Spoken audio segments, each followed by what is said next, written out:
Let's talk about the 23 things that were added to Madden 23. Starting with number 1, the new passing system. This passing system visually shows you the catch radius of each receiver and where you can put the ball within that catch radius. But there's also an added extra to this new passing system that allows you to free-form pass by holding the left trigger or the L2 button. And when you do that, you can move the reticle outside of the catch radius or the ellipse of the receiver and try to put the ball where only he can get it. This opens up a lot more possibilities in the game, as you can now make throws that you just have not been able to make in previous Madden games. But if all of this seems a little too involved for you, there is a setting where you can go turn on the classic passing system and just use that one instead. Number 2, the hit everything tackling system. They upgraded tackling this year to make it look a little bit better and a little bit more physics based. Now that's not to say that there still aren't some wonky things that happen with tackling at times, but it's definitely some of the best tackling we've seen in Madden in a long time. And with the hit everything system, you'll notice a lot of players coming from out of nowhere to lay hits on the ball carrier. If he's in a stand-up tackle, they'll come in and help with gang tackles, and they also do mid-air knockouts way more, trying to separate the receiver from the ball. Number 3, tackle battles. This was in the game not that long ago. They took it out and now they've brought it back. When you get into a tackle battle, you can mash a button to try to help you break the tackle. But keep in mind, when you do this, if another player comes in, he can knock the ball out, so you have to be careful. Number 4, the new 360 cut mechanic. Now this is actually something that's pretty underrated in my opinion. When you have the ball with the ball carrier, you can hold the left trigger or the L2 button to do a hard plant. Now this helps a lot in the run game, especially when you want to hit a cutback lane. If you see a hole and you want a hard plant, change direction and hit that hole, it is much easier to do it now, whereas in the past you kind of had to round your player out and you just couldn't hit it the same way. But this mechanic is also really good in the open field to try to perform stop and go maneuvers. If you have a defender coming up on you, you can hard plant and then change direction and go the other way to try to fake them out. Number 5, new abilities and X factors. Usually every year they add at least a few new abilities or X factors, and they did the same this year. For example, Aaron Rodgers now has the new dots X factor, which grants him perfect pass accuracy once he's in the zone. You've also got new abilities such as goal line back with Jonathan Taylor, which gives him better blocking once he gets inside that 5-yard line. Now really quickly, if you're enjoying this video and you want to be up to date on all of the latest Madden 23 news and gameplay, make sure to subscribe and turn the bell icon on so you don't miss any of these important videos when they drop. We're trying to hit 500K soon, and if everybody watching just subscribed, we could hit that number today. Number 6, free agency overhaul in franchise mode. Now the free agency period is going to be a little more difficult. You can't just send out unlimited offers, and you can't just get any player you want, as players now have motivations, and if your team does not align with what they want, they will not sign with you. It also makes it a little harder to re-sign some players as well. If your team is not fitting what their current needs are, they may want to just test free agency.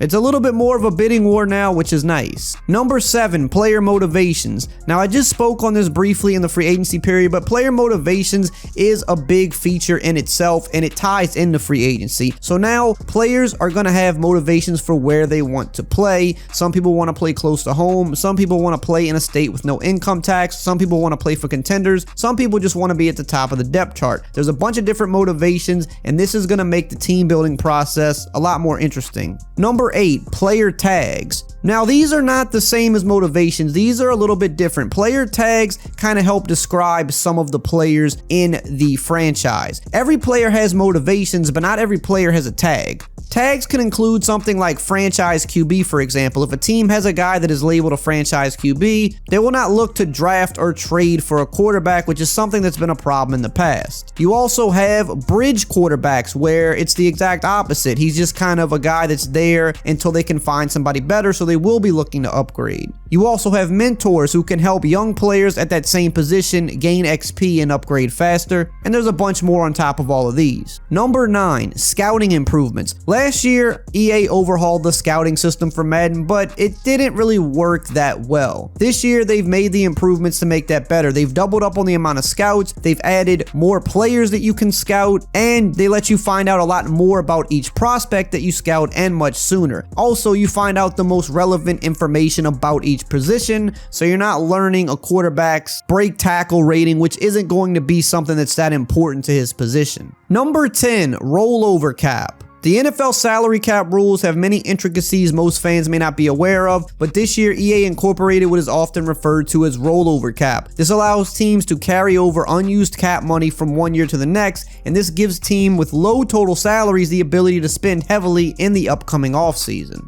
Number 11, 3,500 new animations. Yes, that's a lot of animations that were added to the game this year. A lot of them have to do with the new tackling and hit stick systems. I know there was about 30 new hit sticks just alone that were added, but there's a ton of new tackle animations, throwing animations, catching and running animations added to the game. Number 12, defensive improvements. Last year, it was a horrible defensive game with Madden 22. Every offense was overpowered. This year, a lot has been done to make the defense play a lot better. Zone defense, while not perfect, is much improved from last year, and they now do a better job at picking up things like crossing routes or those one-play touchdowns better than last year. Yes, they can still get open with the proper route combinations, but they don't just get open every single time without fail like they did last year. They've also done work with QB containment so that you can't just roll out crazy with the quarterback every play.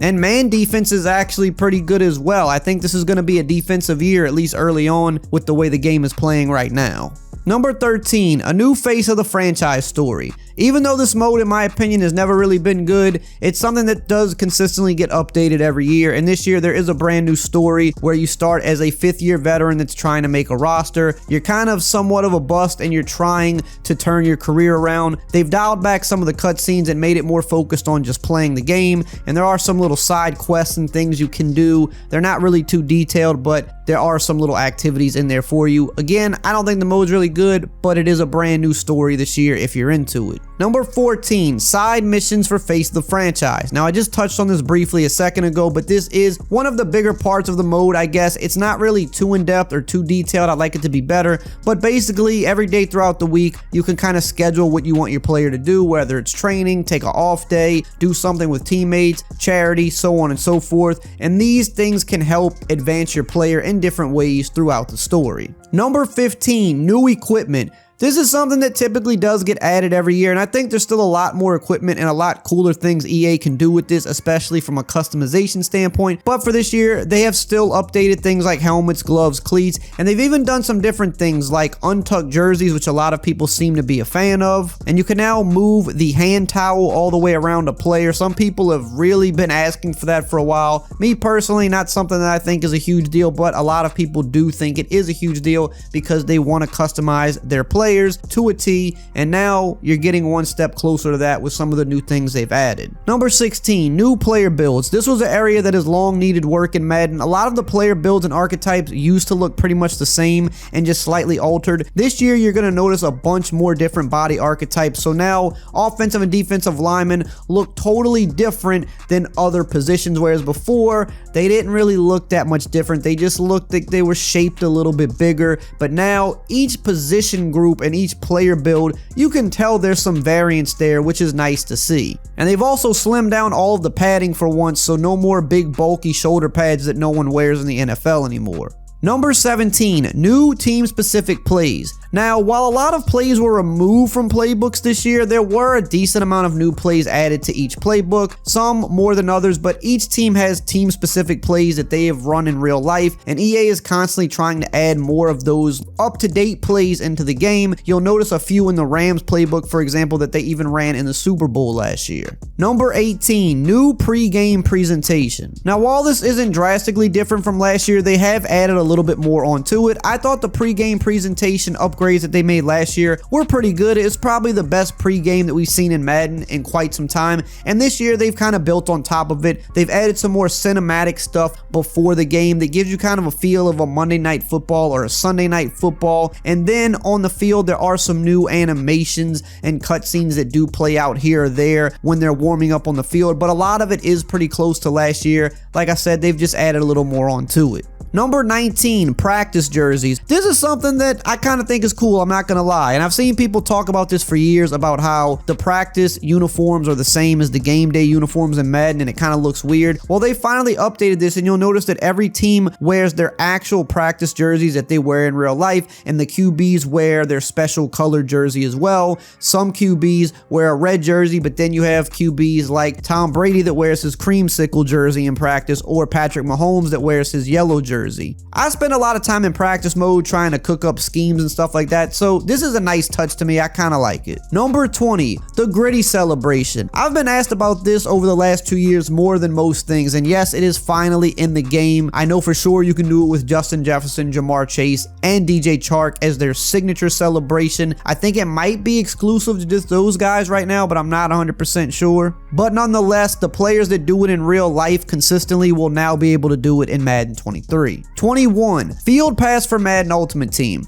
Honestly, if you're an Ultimate Team player, I think this is a win. It's a free field pass, and it's kind of the new system they're using to help you upgrade and earn rewards and special players and coins to upgrade your team. After looking through it, it looks pretty rewarding if you're someone that wants to put in the time to play the game, and it's free. It doesn't cost anything, so I think this is going to kind of change the direction of MUT a little bit in favor of people that don't want to spend money, which is a good thing. Number 22, Sets 2.0 for Ultimate Team. Basically, they have just streamlined the entire system. You can now complete sets from your item binder, and you can complete them with as little as 3 clicks, whereas in previous years it could take you 30 clicks to complete one set, and it would just take so much time if you wanted to do a bunch of them. Number 23, the John Madden Legacy game. When you boot up the game, you'll be able to play the John Madden Legacy game, which has some of his favorite players past and present going up against each other, and in that game you have the commentary team talking about John Madden, and John Madden himself even pops in with his own commentary to talk about specific players. It's a really cool tribute, and in fact, if you want to see what that Legacy game looks like, check out this video right here on the screen as I just did a video on it.